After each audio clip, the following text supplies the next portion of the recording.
de muy bien, que les haya ido excelente en el parcelito. Si no, cualquier cosa se recupera. Bueno, ahora pongo para compartir y arrancamos.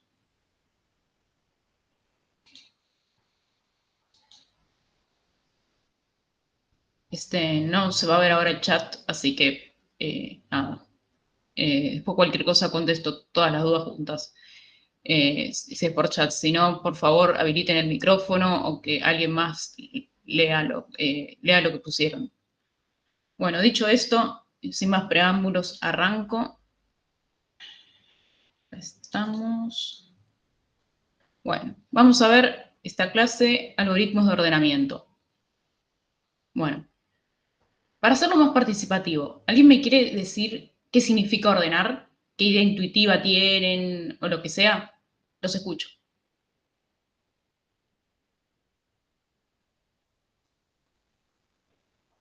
Modificar las posiciones para que queden con cierto criterio posicionados, un conjunto de elementos, no sé, algo así. Claro, ahí va. Estamos de acuerdo en que cuesta explicarlo, ¿no? Porque es algo muy, muy intuitivo que uno hace así por así. Se entiende lo que quise decir, ¿no? Bueno. O sea, la idea de explicar ordenamiento es muy intuitiva y precisamente al ser tan intuitiva que cuesta explicarla con palabras. De hecho, ahí lo puse, intentar explicarlo es tan intuitivo y obvio que podría estar en una novela de Cortázar donde el chabón lo que hace es precisamente cosas que son tan obvias e intuitivas, las quiere sistematizar formalmente y bla, bla, bla. Y nada, una obra interesante de literatura, un spin-off de lo que es esta materia. Ahora vamos a volver a tierra. Bueno, ordenar significa reorganizar ítems de forma que sus claves estén en un orden definido, valga la redundancia, de ahí vuelve a salir el hecho de que es difícil explicar esto con palabras porque es muy intuitivo. Bueno, ahí puse una imagen, no creo que conozcan esta banda, pero si alguien, que tal vez alguien sí, básicamente viene a ser que están todos ordenados de mayor a menor. 5, cosa 4, 3, 2, 1 y así. Bueno, a ver. El tema de ordenamiento en lo que es computación y algoritmos en general es súper importante y de hecho la elección del procedimiento que se utiliza para hacer un ordenamiento depende del tamaño del conjunto de entrada que se quiere ordenar, cómo están distribuidos los datos, si es que eso se conoce, porque podría no conocerse, de hecho en la mayoría de los casos eso no se conoce, y requerimientos de estabilidad que dentro de unos minutos vamos a ver bien qué es. Después, en cuanto a criterios para evaluar qué tan eficiente o no es el algoritmo que hayamos elegido, nuevamente aparecen la complejidad temporal y la computacional, que recordemos, la primera de ellas se relaciona con el tiempo de ejecución y la segunda, o sea, la complejidad espacial con el uso en memoria. Bueno, hasta acá. ¿Estamos todos en la misma página? ¿Se entiende?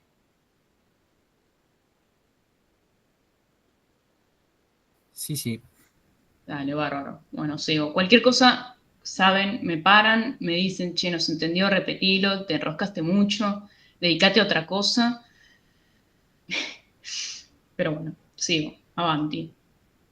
Bueno, vamos a ver ahora algunas clasificaciones de los algoritmos de ordenamiento. Son 4 en total. La primera de ellas se refiere o se relaciona con la estrategia que utiliza el algoritmo para organizar los datos. Es así que se distinguen algoritmos comparativos de no comparativos. Bueno, tenía mucha imaginación la persona que le puso este nombre, pero como su nombre lo indica, valga la redundancia, los algoritmos comparativos utilizan comparaciones entre elementos para ordenar. Y los no comparativos usan otras estrategias, como por ejemplo aleatoriedad, distribución, conteo, que es el counting sort, después lo vamos a ver, o mejor dicho, lo van a ver con Lucas. Bueno, esa es una clasificación. Muy importante decir que no son excluyentes estas clasificaciones entre sí. Por ejemplo, ahora cuando veamos las otras, yo podría tener un algoritmo que sea comparativo junto con un algoritmo que a su vez resulte que sea estable, que use memoria externa y demás. Es decir, no son excluyentes, no es que porque sea comparativo ya no puede ser de ningún otro tipo. Quería dejar eso en claro. Espero no haberme enroscado más de la cuenta. Bueno. El segundo criterio para clasificar los algoritmos de ordenamiento se relaciona con la adaptabilidad del conjunto de datos de entrada. Es decir, en ese sentido se reconocen los algoritmos adaptativos de los no adaptativos. Los algoritmos adaptativos son aquellos que precisamente modifican su comportamiento según el resultado de la comparación, o sea, según los datos que va recibiendo, el algoritmo se va ajustando a ellos. En cambio, los no adaptativos son aquellos cuya secuencia no depende del orden de los datos. Es decir, independientemente de cómo sea el set de entrada, el algoritmo va a ejecutarse de forma totalmente independiente y no le va a importar cómo están o cómo no están esos datos. Bueno, hasta acá vamos bien, ¿no? Sí, sí, sí. Dale, genial. Bueno. Tercer criterio, criterio de estabilidad. Es importante lo van a ver en otras materias más adelante. Ya sé que el concepto de estabilidad en distintos contextos puede significar otras cosas, pero en lo que a los intereses prácticos de esta materia, en cuanto a estabilidad, tenemos algoritmos que son estables y algoritmos que no lo son. Se dice que un algoritmo es estable cuando preserva el orden relativo de los elementos y no estable cuando no. Para poner un ejemplo, vamos a suponer que yo tengo un vector totalmente desordenado y aparecen, es un vector de números, ¿no? Por ejemplo, en ese vector yo puedo tener el número 5, el número 10, el número 8, el número 20, el número 23, etcétera, etcétera. Pero también en ese vector puedo tener números repetidos, ¿no? Y así, por ejemplo, puedo tener repetido el número 23 2 veces. Bueno, si yo voy recorriendo posición por posición del vector, en un momento va a aparecer el primer 23 y en otro momento va a aparecer el segundo 23 y así con los n números 23 que haya. Estamos de acuerdo que el primer número 23, bueno, es el primero, y el segundo número 23 es el segundo, y así. Entonces, ¿cómo afecta un ordenamiento estable al tratar de ordenar ese vector que está completamente desordenado? Bueno, particularmente, si el algoritmo es estable, a esos números 23 los va a ordenar, van a estar en la salida, en el retorno, donde el vector está totalmente ordenado, van a estar todos los tres números 23 juntos, pero con la particularidad de que el primer 23 que aparecía en el vector desordenado va a ser también el primer 23 que aparezca en el vector ordenado. El segundo del original se va a corresponder con el segundo 23 en el vector de salida y así. Me gustaría explicarlo con un gráfico, porque así capaz en el aire se pierden y además con un gráfico sería más visual y todo, pero lamentablemente no tengo tableta o algo que me permita escribir. ¿Me confirma alguien si se entendió o si no? Y cualquier cosa lo vuelvo a explicar.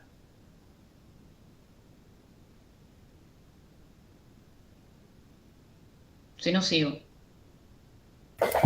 Sí, perfecto. Bien. Dale, bárbaro. Genial. Bueno, el último criterio de clasificación es la ubicación en memoria. Y es así como tenemos ordenamientos internos versus ordenamientos externos. El ordenamiento es interno si utiliza la memoria principal. En cambio, es externo si utiliza memoria adicional. Por memoria principal me refiero a la memoria principal dentro de lo que es el scope de la función. No me estoy refiriendo ni bueno, sí, al stack, sí, porque toda función como mínimo tiene que estar en el stack, pero hablando o sea, la palabra principal se relaciona con dónde se está haciendo, en qué función o en qué scope se está haciendo el ordenamiento. Así, por ejemplo, si yo tengo una función que directamente me ordena algo, o sea, le entra un set de datos como parámetro y directamente lo ordena ahí, se dice que es un ordenamiento interno, porque solamente utiliza memoria dentro del scope de esa función, no llama a nadie más. Es un ordenamiento in place, que eso entiendo que lo van a necesitar para el examen. En cambio, si esa función para ordenar primero requiere llamar a otra, el ordenamiento se realiza en otra función y recién ahí vuelve al scope original, se dice que el ordenamiento es externo. De hecho, una implementación de MERSORT, que es un algoritmo que vamos a ver más tarde, en realidad lo van a ver con Lucas, pero va por ahí. Una implementación de ese algoritmo es un ordenamiento externo. Bueno, hasta ahí. Bueno, terminamos las clasificaciones. Ahora vamos a pasar a otra cosa. Hasta acá todo bien, ¿no? Una consulta. Sí. Que sea de uno, ¿significa que no puede ser del otro en estos 4 puntos? O sea, que son excluyentes del otro. O sea, a ver, si vos tenés un ordenamiento externo, si es interno, y sí, porque, a ver, o es comparativo o no lo es una clasificación binaria, o es adaptativo o no lo es, o es estable o no lo es, y bueno, interno, externo, sí, también es binario. Dentro de la misma clasificación, sí, es o una cosa o la otra. Ahora bien, yo puedo tener un ordenamiento externo y que a su vez sea estable, o bien que sea no estable, ay, se me gana, y que sea no comparativo y que sí sea adaptativo. Pero sí, respondiendo a tu pregunta, sí, o es comparativo o no lo es, o es adaptativo o no lo es, o es estable o no lo es, o es interno o no lo es, en cuyo caso es externo, sí, es excluyente. Dentro de la misma clasificación sí son excluyentes. Genial, gracias. A menos que, bueno, haya algún ejemplo muy extraño y rebuscado que no sea ni de una cosa ni de la otra, pero a los fines prácticos con los que vamos a estar trabajando, sí, tómalo como que o es uno o es otro. Punto. Fin de la cuestión. Ahí seguimos. Bueno, ¿alguna duda más?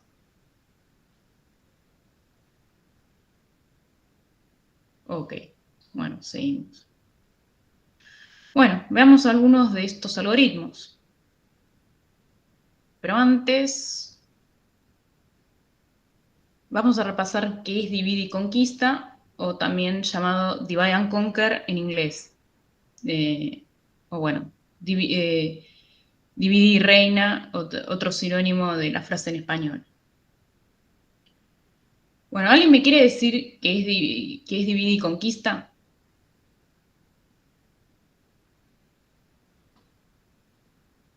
Bueno, Que es más fácil agarrar elementos y separarlos en grupos chicos y trabajarlos de a poco, sería. Va por ahí. Es un buen approach.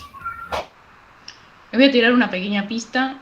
Se sale un poco del scope de la materia, pero bueno, después ya saben que bajo todo a tierra y hago cerrar todo. Bueno, este es Julio César, un político y militar romano del siglo I a.C. ¿Por qué lo traigo? Bueno, si hacemos un poco de historia, el término divide y conquista o divide y reina proviene del griego, que está ahí, diarei, que hay, basilve, como sea, y fue una frase que se popularizó en Roma antigua como divide et impera, divide et vinces, y además que era la máxima favorita de Julio César. Es decir, que la idea subyacente de esta técnica, que es una técnica de diseño de algoritmos, es bastante antigua, por no decir muy antigua, porque estamos hablando de la época antes de Cristo. Y nada, y tiene diferentes aplicaciones según el contexto. En este caso, ya en unas diapos vamos a ver qué se relaciona con algoritmos y estructuras de datos. Pero bueno, también tiene su aplicación en psicología, en ciencias políticas, incluso en sociología. Que si bien entiendo que son ciencias ciencias blandas que no son no aplicadas, o no son aplicadas, ahí está lo que quise decir. Bueno, viene de ahí. ¿De dónde salió esto, no? Permitan robarme 5 minutos de la clase para contarles este dato de color, esta fun fact, pero créanme que van a entenderlo mejor. O no, pero por lo menos cuando estén resolviendo el examen van a relacionar ideas y capaz les sirve. Bueno, el tema de dividir y conquista surge tras la derrota de la Liga Latina en el año 338 a.C.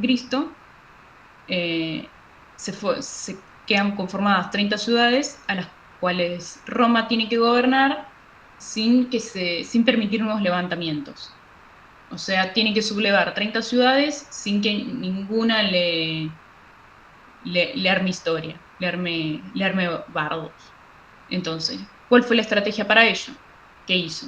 Incorporó algunas a la República Romana, mantuvo otras como independientes con pérdidas de territorio y colonizó y dividió aún más las restantes. Resultado, Roma se mantuvo en el centro del poder y posteriormente conformó el Imperio Romano. Bueno, eso fue todo de historia. Ya sé que los recontra aburrí, ya sé que historia no les gusta, o sí, capaz que sí, pero nos fuimos un poco del scope de la materia. Ahora volvamos al eje. Así que en nuestro contexto, Divide and Conquer es una técnica de diseño de algoritmos que consiste en dividir, conquistar y combinar. Dividir se relaciona con ir separando el problema en varios subproblemas que sean más pequeños, lógicamente, y también del mismo tipo del original. Después, conquistar se refiere a ir resolviendo recursivamente todos sus subproblemas que previamente dividí. En caso de que el subproblema sea lo suficientemente chico, es decir, que sea el caso base, el caso que corta la indicación para el programa que tienen que seguir dividiendo recursivamente, el problema se resuelve directamente y ahí estamos, ahí corta. Y después, por último, una vez que yo separé el problema en problemas más chiquitos, que lo resolví cada uno de esos problemas más chiquitos, finalmente tengo que combinar todas esas soluciones para que el output de la ejecución se corresponda con la solución del problema original. Bueno, hasta acá. ¿Se entendió eso?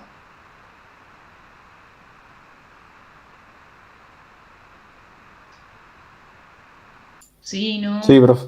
Ah, bueno, genial. Bárbaro. Ahora pasamos entonces a Quicksort.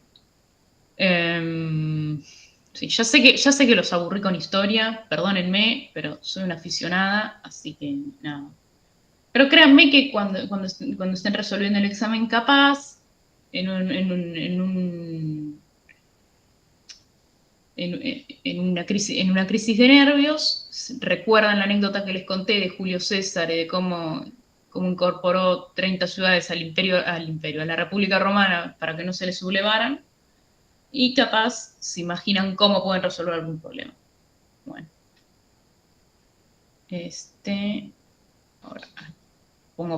ahora pongo el otro.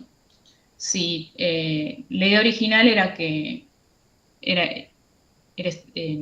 homogeneizar el formato para que quedara todo en la otra presentación. Pero lamentablemente no llegué con el tiempo, así que voy a usar el PowerPoint que estaba antes. Ok, bueno. Veamos Quicksort.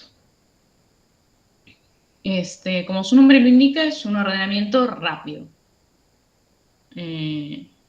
Bueno, tenemos este vector. Lo quiero ordenar de mayor a menor. ¿Qué hacemos? Bueno, en primer lugar hay que definir una posición pivote y un pivote, que en este caso es el pivote, el número pivote en sí es la última posición del vector. Y la posición pivote es la primera por ser que recién lo estoy inicializando. Ok, tengo entonces la posición pivote es la 0 con el elemento 2 y el pivote en sí es la posición 8, más generalizado como la posición n del vector, y en este caso representa el número 34. Bueno, la idea de Quizor es ir iterando, reubicando todos los elementos mayores al pivote. Entonces, voy a la posición 0. 2, ¿es mayor que 34? No. Entonces, nada, sigo. 124, ¿es mayor que 34? La respuesta es que sí. Entonces, switcheo o hago un swap entre el 124 y el 2, que era mi posición pivote. Ahí va. Ok. Mi posición pivote ahora la avancé. Antes estaba en el 0, la avancé en un factor, en una unidad. Eso quise decir. Ok. Bueno, sigo. Con la posición 2. 23, ¿es mayor que 34? No. Entonces, avanzo. 5, ¿es mayor que 34? No. 89, ¿es mayor que 34? Y ahí los dejo para que me digan si se les ocurre cómo debería seguir. Y va a rotar con el 2. Ahí va. Muy bien. Sí, rota con el 2. Ok. Avanzo la posición pivote. Una más ya a la posición 2. Que ahora corresponde al 23. 2. Ok. Retomo mi iteración desde el último elemento donde la había dejado, que en este caso es la posición 5, con el menos 1. Ok, menos 1. ¿Es mayor que 34? No, ni a palos. Avanzo. 44. ¿Es mayor que 34? Sí. Entonces switcheo. Switcheo, mando el 24, lo cambio con el 23 y avanzo mi posición pivote. Bueno, después, 643, ¿es mayor que 34? Sí, y bueno, vuelvo a switchar. Y así. Avanzo mi posición pivote y listo. A priori recorremos todo. Una vez que recorremos todo, tengo que reubicar al pivote en su posición y ahí es como que hago un corte. Con la izquierda me quedan todos los números que son mayores al 34, independientemente si están ordenados o no, y a la derecha todos los números que son menores al 34. Recordemos que esto es así porque estaba queriendo ordenar de mayor a menor. Si fuese de menor a mayor que estuviera queriendo ordenar, sería al revés. A la derecha de la posición pivote quedan todos los mayores, estén ordenados o no, y a la izquierda quedan todos los menores. Bueno, entonces, si ya sé que de un lado está todo lo que es más chico, sí, todo lo que es más chico y del otro lado todo lo que es más grande. Está bien, que ahí ya hice spoiler de qué tenemos que seguir haciendo, pero se les ocurre por qué esto conduce a la solución óptima global, o a la solución global, mejor dicho.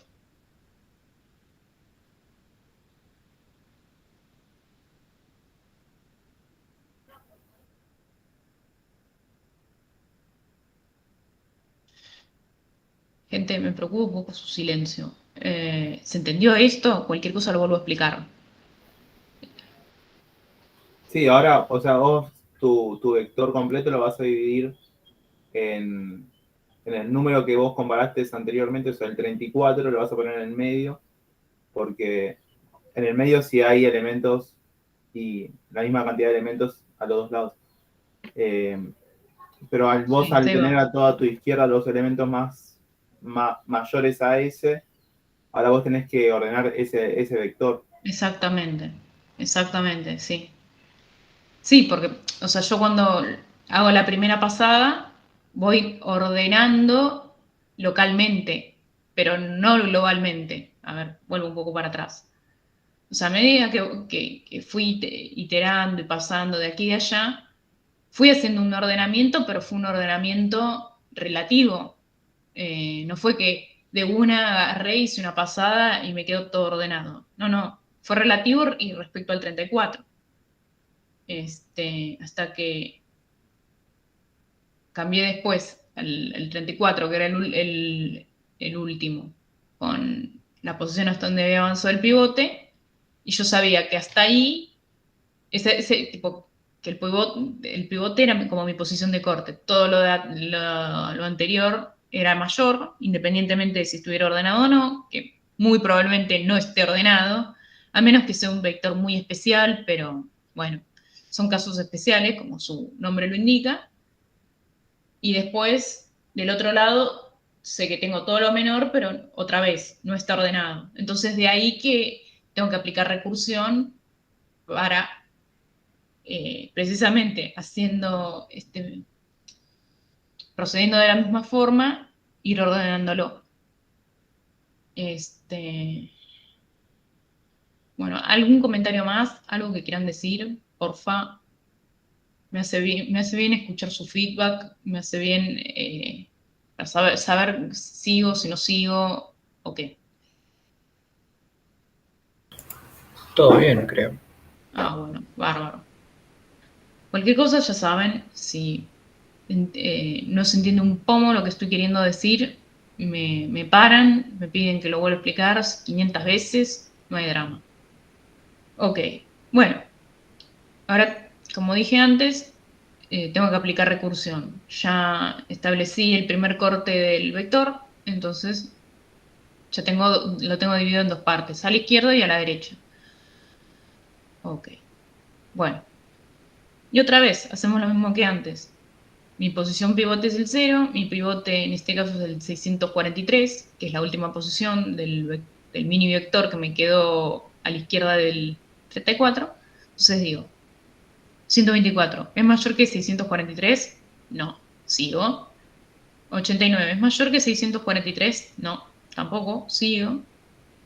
44, ¿es mayor que 643? Pues no, entonces sigo.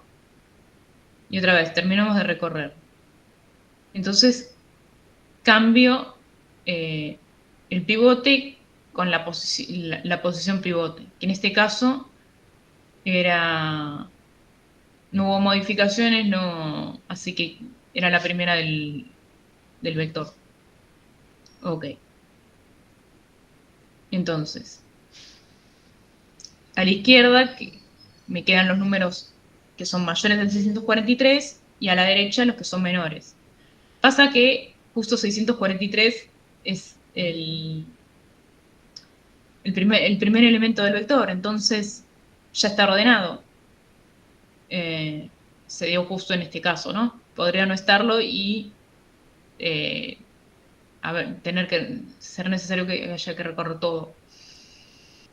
Pero bueno, justo en este caso sí. Y bueno, así.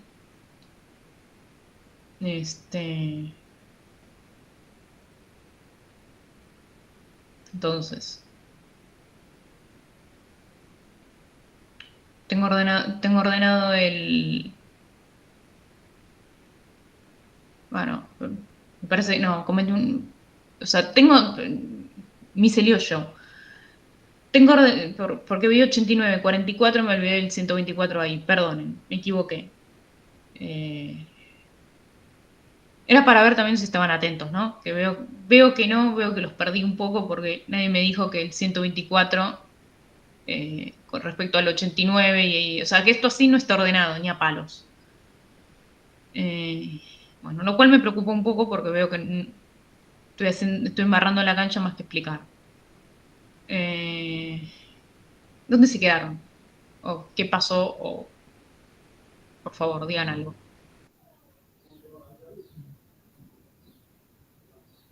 Vos quedaste en mover el 643 adelante de todo. Sí, eso sí. Claro, pero, ok, a la izquierda del 643 están los números que son más grandes. Lo que pasa que, bueno, como está en la primera posición del vector, no hay ninguno más grande. Entonces, a la derecha me quedan los números que son menores. Yo había dicho que esto está ordenado, que ni a palos está ordenado. O sea, sí está ordenado relativamente el 89 con el 44, pero no en general todo el vector porque el 124 es más grande que los otros dos. Entonces, al menos a la derecha tengo que aplicar, o sea, tengo que llamarme recursivamente sobre la mitad del vector hacia la derecha para establecer un ordenamiento. A mí me quedó una duda. Sí, sí. ¿Qué pasaba cuando comparabas y uno era mayor al pivote? Hay otro mensaje después. Lo digo para no olvidarme. Si es mayor al pivote, se intercambian. A ver, estoy buscando para atrás. Sí. Yo voy comparando cada elemento con el pivote. Si es mayor, intercambias ese elemento que comparaste con el de la posición pivote. Por ejemplo, ahí mandé el 643 a donde está el 5, que es hasta donde logré avanzar el control del pivoteo. Y mando el 643 a donde está la posición y ese número me lo traigo a donde estaba el elemento con el que comparé. Eso mientras que vas iterando el vector de forma normal, entre comillas. En el último paso, ¿por qué digo esto? Porque en el último paso vos pasás a intercambiar el pivote, con el elemento pivote, con el elemento que está en la posición pivote. Bueno, ¿quedó aclarado eso? Entonces, o sea, si es mayor, como decir, lo intercambias y si no, avanza la posición pivote. Exactamente. Bien. A ver, avanzás la posición pivote solamente si hay intercambio. Si no, avanzás en los elementos que estás iterando.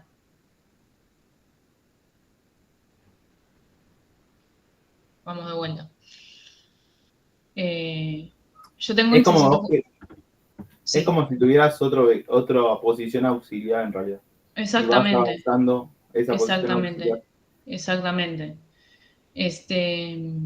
Escuché por ahí un mensaje en el chat, no sé qué está diciendo exactamente, así que si es una pregunta, pido por favor que alguien me la lea, porque lamentablemente no tengo para ver el chat.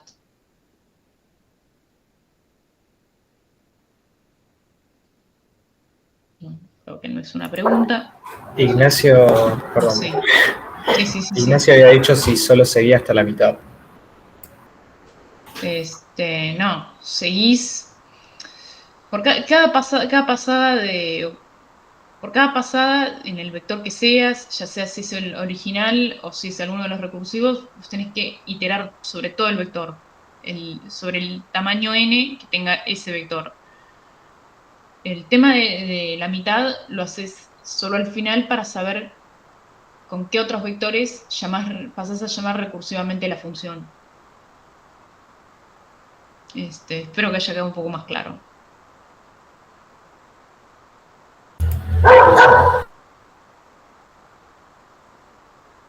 Bueno, ¿quedó aclarado esto? Un poco más. Ya sé igual que es medio complicado capaz de agarrarle la mano al principio, pero después créanme que se entiende.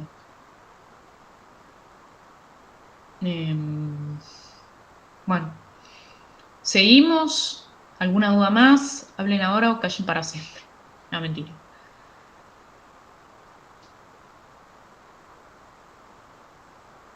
Bueno, seguimos. Bueno, hemos llegado a la parte entonces donde yo llamaba recursivamente la función con el subvector o la mitad a la izquierda. Ok. Bueno, habíamos visto que en la posición pivote, me habíamos mandado el 643 a la posición pivote, a la izquierda no había nada y a la derecha sí. ¿Por qué? Porque a la derecha están los números precisamente menores a 643 y no quedó ordenado. Ok, bueno, entonces, si voy llamando recursivamente a la mitad del vector que quedó a la derecha, resulta que después el 124 se me intercambia con el 89 y después, bueno, el 124 pasa a ser la primera posición de este subvector. A la izquierda no hay nada, a la derecha sí, y tengo todavía dos elementos más, los cuales tengo que swapear o que tengo que switchar para que me quede ordenado. Y si hago eso, el 89 pasa, pasa a ser después en este otro vector el pivote, pasa a ocupar la posición pivote, mejor dicho. A la derecha queda el 44, y cuando yo llamo recursivamente a un array de un solo elemento con el 44 no tiene nada con que compararse, es mi caso base, entonces ahí terminé. Y si después voy juntando por cada llamada, o por cada llamada voy devolviendo los elementos que me fueron quedando en la posición pivote, devuelvo todo ese subvector ordenado. Así, por ejemplo, si yo en la última llamada devuelvo el 44, hasta ahí estamos, es un vector de un solo elemento. Pero después devuelvo a ese 44 que devolví, lo devuelvo con el 89. Obviamente todo esto manteniendo la posición relativa de los elementos ya ordenados, ¿no? Bueno, después devuelvo el 89, devuelvo el 124 y devuelvo el 143. Todo ese subvector a la izquierda me quedó ordenado. Y bueno, y lo mismo para la derecha. Nada, tengo ¿Alguien se anima a decir cómo es el flujo de operaciones que me llevan a ordenar la submitad derecha? Pone la posición pivote en el -1 Sí, y el pivote es el 2. Entonces lo compara a ver si el -1 es mayor que el 2. Como no, avanza al 23.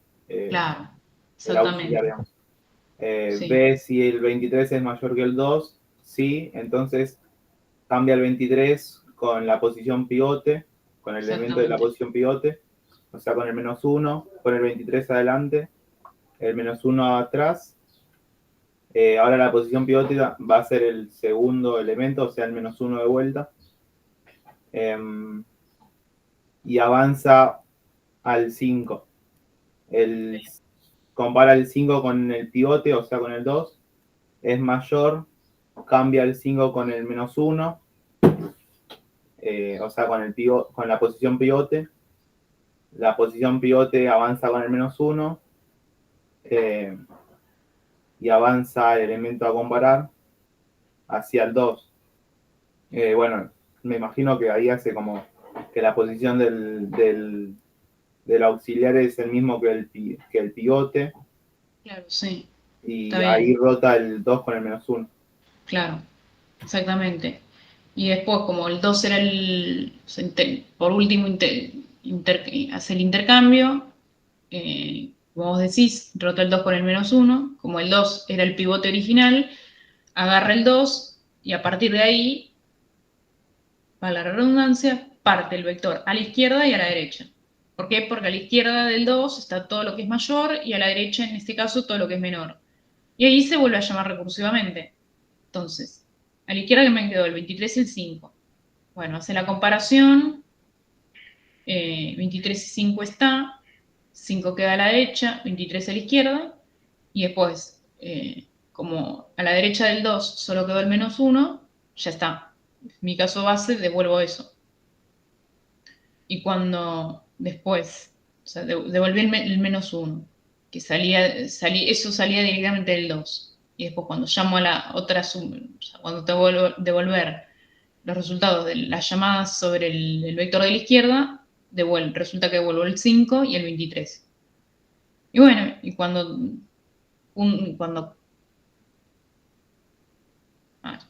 esto bueno, viene a ser que cuando junto todo, ¿qué me queda? 643, 124, 89, 44, 34, hasta ahí es el pivote original, 23, 5, 2 y -1. Y ahí está ordenado. Podríamos decir que ahí hace un recorrido Innoven, ¿no? Sí. ¿O no tiene nada que ver? A ver, si me lo pongo a pensar bien, es una especie de inorden. No que es una especie directamente, pero guarda una relación, una idea con eso. Pero preferiría que no mezcles los conceptos, que no vayas por ahí, porque el in-order, preorden, posorden son recorridos de árboles y en este caso estamos trabajando con un vector. Pero sí, si te lo Claro, pones no, a aparte, si te lo pones no, a igual pensar, nada que ver. Perdón. no, igual si te lo pones a pensar, o sea, es que capaz que es un poco extraño ver la analogía entre estructuras, pero va por ahí. En realidad, ya te digo, puedes encontrar un paralelismo, porque en el árbol binario de búsqueda vos lo que hacías era, tenés una raíz, que puede ser el pivote, a la izquierda, por cómo habíamos definido el árbol binario de búsqueda, a la izquierda se inserta todo lo que es menor y todo lo que es mayor. Bueno, en este caso está al revés. A la izquierda todo lo que es mayor y a la derecha todo lo que es menor. Pero bueno, ahora que lo pensás, ahora que lo decís y que me lo pongo a pensar, guarda relación. De hecho, la complejidad es la misma. Buah, ahí hice un spoiler.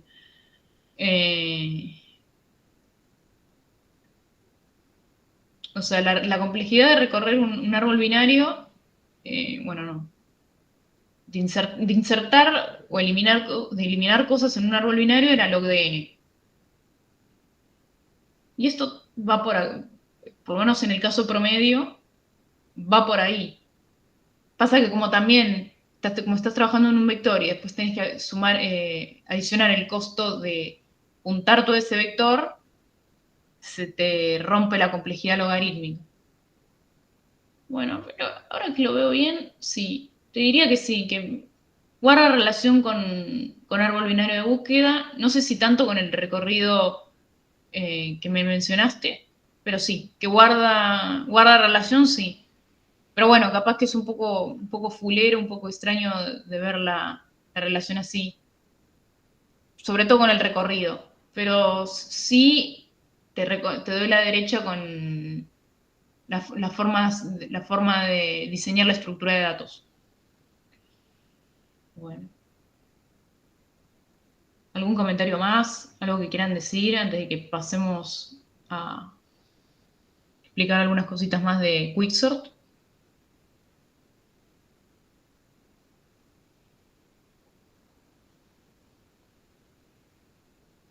¿Sigo?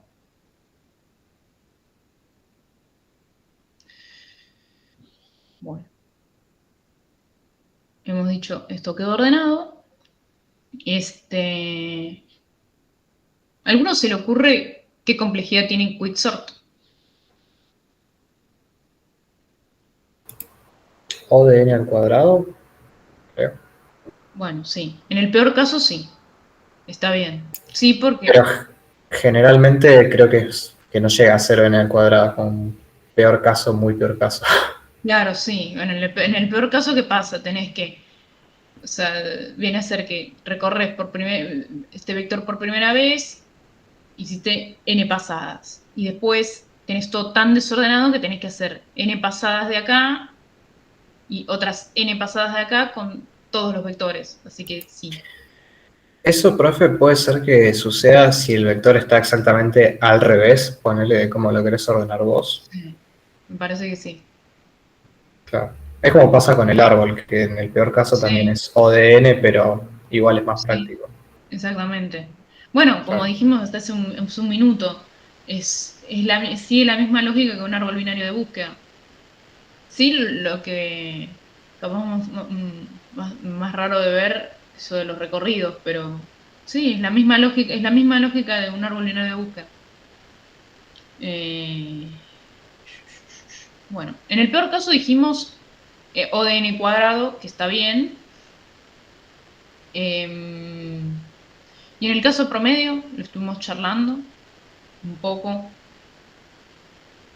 Ya tiramos la pista de que guarda relación con el árbol binario de búsqueda, así que algo me tendría que saber decir de esa complejidad. Log de n. Log de n y qué. Ah, Por o sea, n. ¿Cómo? Por n, digo. Sí, log de n. Va, ¿qué dijiste? ¿N o log de n? Me mareé yo también. Dijeron log de n y yo Sí, digo por n. muy bien. Ok, log de n, vimos un poco por qué se, se relaciona con la misma lógica de la BB y por n. Eh, ¿Por qué? ¿Por qué decís que es por n? Que está bien.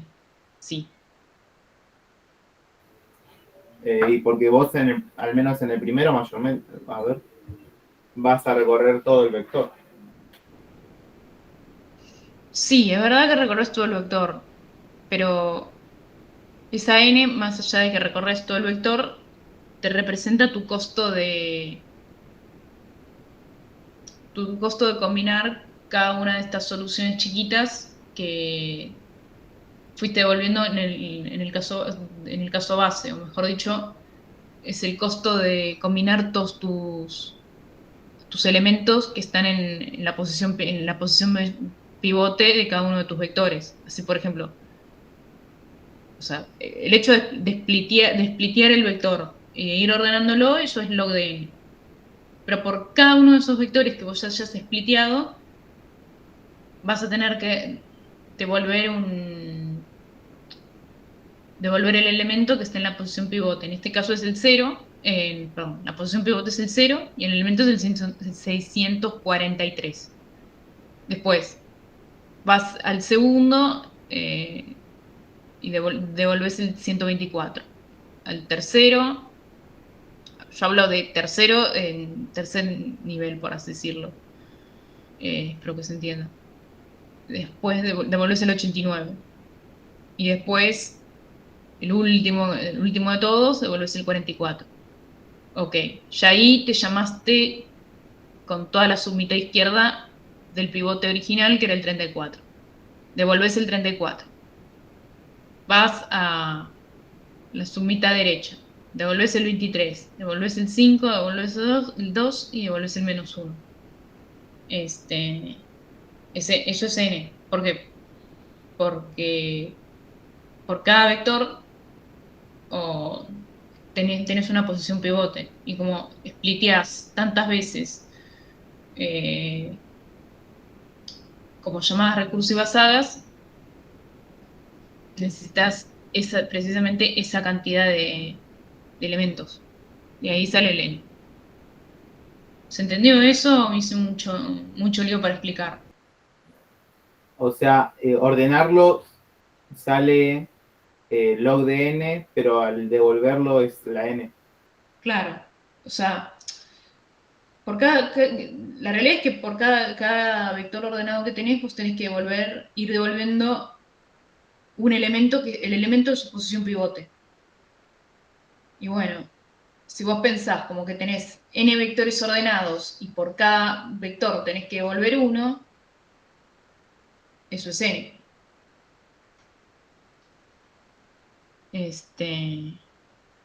O bueno, vas a tener más vectores ordenados que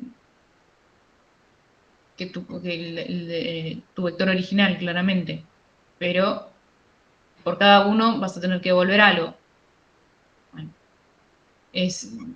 va creciendo con el tamaño de la entrada. Es lineal n.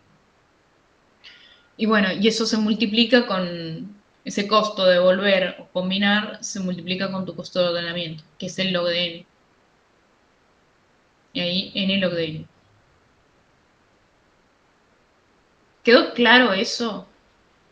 O busco otra forma más sencilla de explicarlo. Pero no perderlos.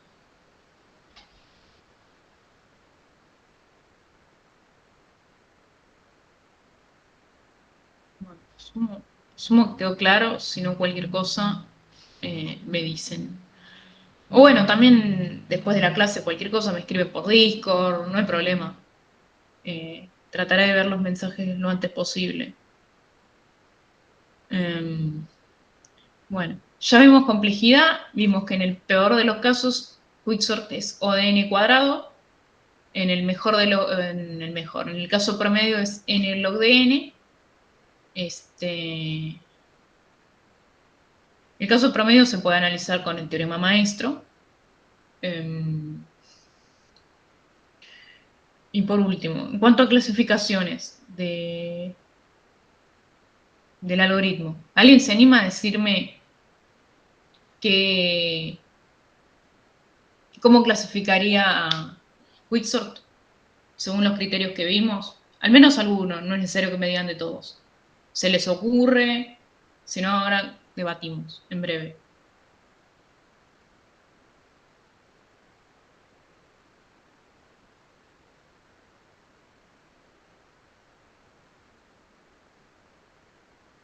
Oh, Comparativo vendría a ser, porque está comparando los números. sí, muy bien, muy bien. Comparativo, excelente. Ya hay una. Después, ¿ordenamiento interno o externo?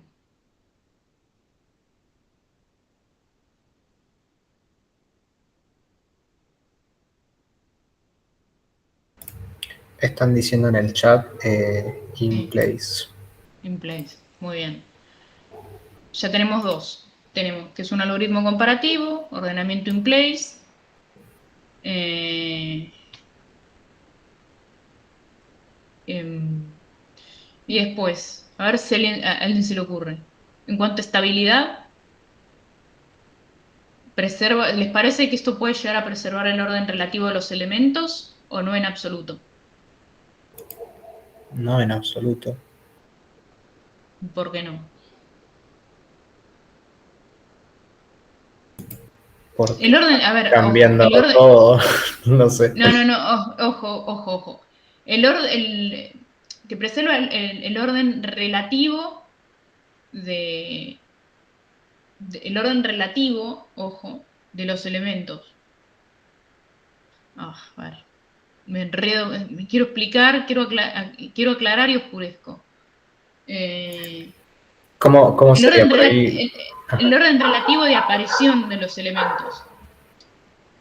Por ejemplo, Si yo El orden si en yo el que tuve- fueron, decís. Perdón, perdón. Claro. No, sí, está bien. Era eso que les explicaba antes de qué pasa si hay elementos repetidos. Se ve bien, o sea, el tema de estabilidad se relaciona con cómo es el tratamiento que se le hace a los elementos repetidos. ¿Se los cambia de lugar? ¿No se los cambia de lugar? Este,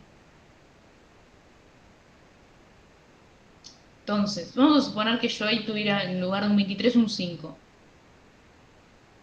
Bueno, más allá de que ese 23 me pueda cambiar o no me pueda cambiar las posiciones del pivote, eh, la realidad es que eso sería otro 5 y me queda ahí. Em, Queda ahí y nada, no me afecta, por así decirlo. Cuando después yo hago llamadas recursivas, me vuelve a que, o sea, el primer 5 que aparecía queda en, en el orden relativo que aparecía, el segundo queda donde estaba antes, o sea, como que no hay un tratamiento especial sobre los elementos repetidos, quedan así como están, así como aparecen, así se devuelven en el vector ordenado. Claro, claro, claro. Bueno, y entonces, ¿me creen eso? ¿Cómo se llama? ¿Eso qué es? ¿Estable o no estable?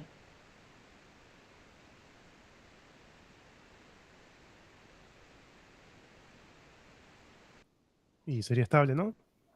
Exactamente, es estable. Muy bien.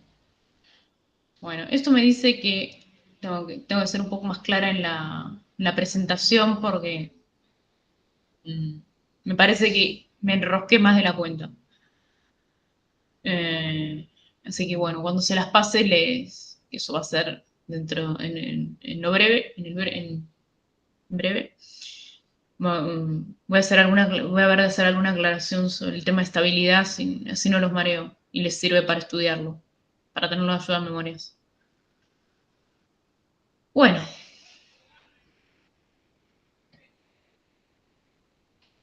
hasta acá. ¿Cómo se sintieron? ¿Cómo les pareció la clase? ¿Algo que quieran decir? Todavía queda ver merge sort y counting sort. Pero bueno, eso lo va a dar Lucas. Este, Para mí, re bien. ¿Seguro? ¿Alguien más que quiera decir algo?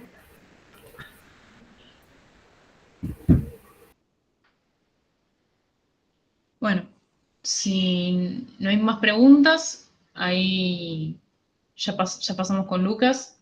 Voy a dejar de compartir.